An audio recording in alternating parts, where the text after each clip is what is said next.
Let's go.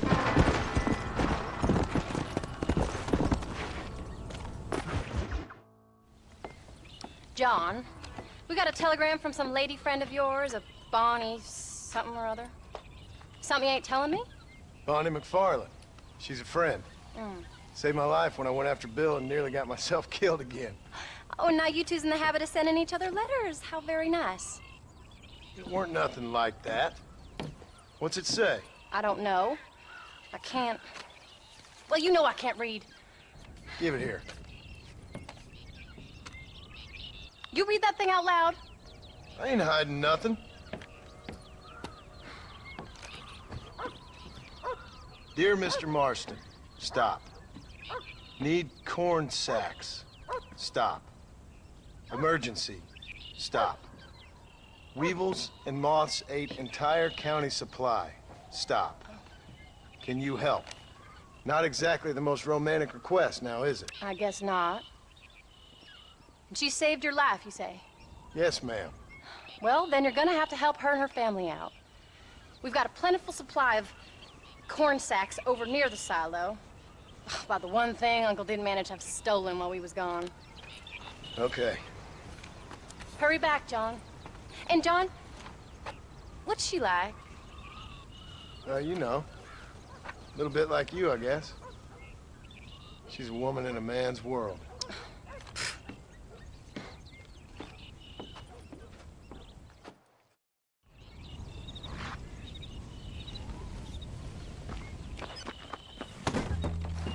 John, wait! I changed my mind. I'm coming with you. Well, come on then. Let's get going.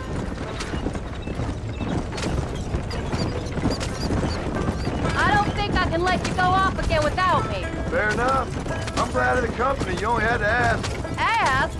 I was waiting for you to ask me. I thought you'd want to keep an eye on the boy. Oh, while you were off cavorting with cowgirls in the next county? I don't think so, John Marston. You only just got home. That Jack has seen enough of me for a lifetime. So, is she married? This Bonnie McFarland? No. What does she look like? I don't know. Pretty normal, I suppose. Normal? What? Normal like me? No. Normal as in 2 eyes, mouth, nose, that kind of normal. Besides, ain't no woman fine as you. A little flattery. Now we're finally getting somewhere. If you find yourself in a hole, the first thing to do is stop digging. Another pearl of wisdom from John Marston. I sure do miss those. I never took you for the jealous type, Abigail. I ain't jealous so much as curious. You heard what she wrote. It's just some corn. She saved my life, and she was decent enough to me, so I owe her this much at least. How did she save your life anyway? She found me half dead on the side of the road and took me to the doctor. Most folks would have left me there. Half dead from what? Bill didn't take so kindly to me visiting unannounced. Bill never did like surprises. How was he? Same as he was when we left. Angry and dumb. Taking his revenge out on the world. People down there was really scared of him. Of Bill? You gotta be kidding me. He was only frightening if he was afraid of dumb fools.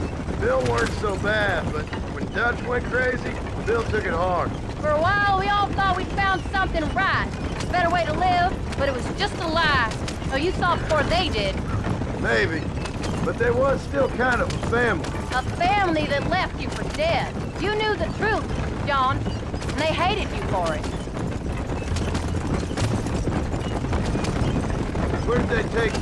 Who? Those government bastards. Where did they hold you and Jack? I ain't sure. They kept their eyes covered there and back. Can't have been too far from here, though. They treat you right? It ain't the first time I've had a gun to my head, John. You're forgetting your marriage proposal. Very fun. No, they learned pretty quick what would happen if they laid a finger on me.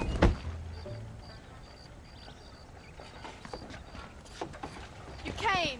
Thank you so much. We lost the entire harvest. Miss McFarland, I'd like you to meet my wife, Abigail.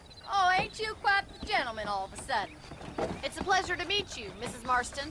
Likewise. Thank you for saving my husband's life, and for teaching the miserable goat some manners, among other things. I didn't teach him anything. I know better than to try to change a man. You should meet my father.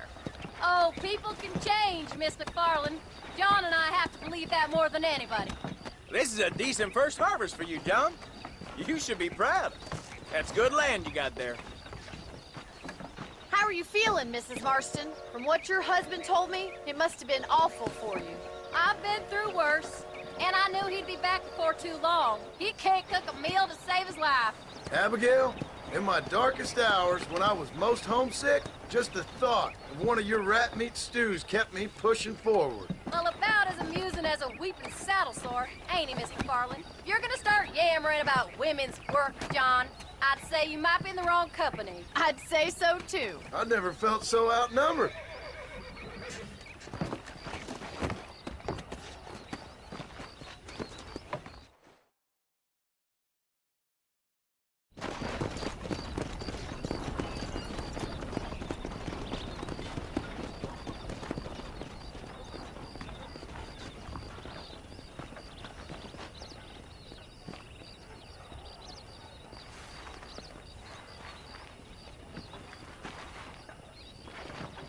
Ma'am?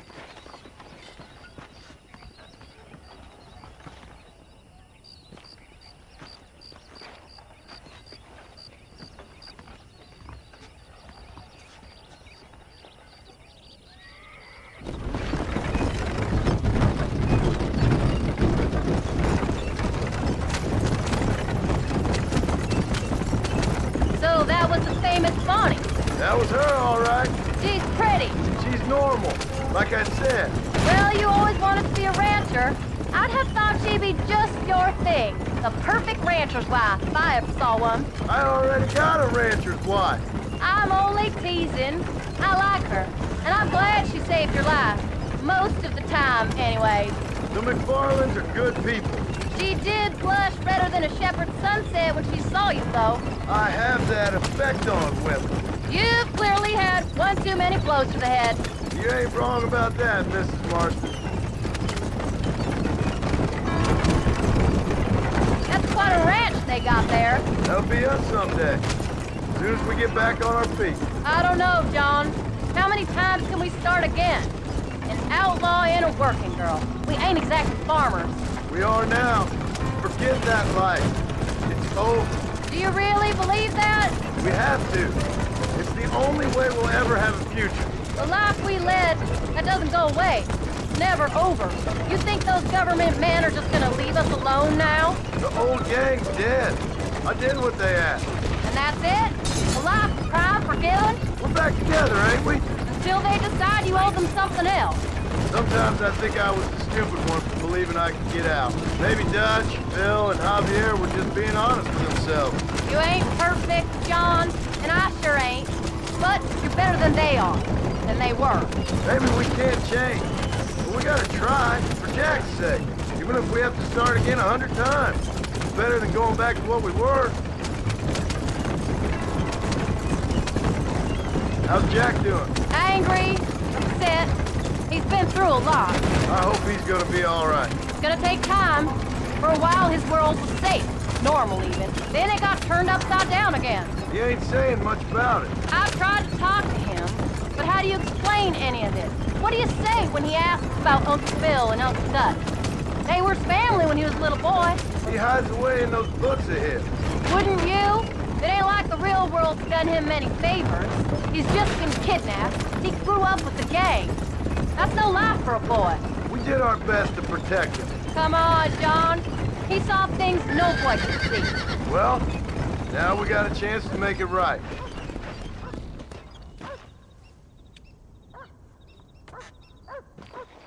We did good today, John. I guess I better go fix us something to eat.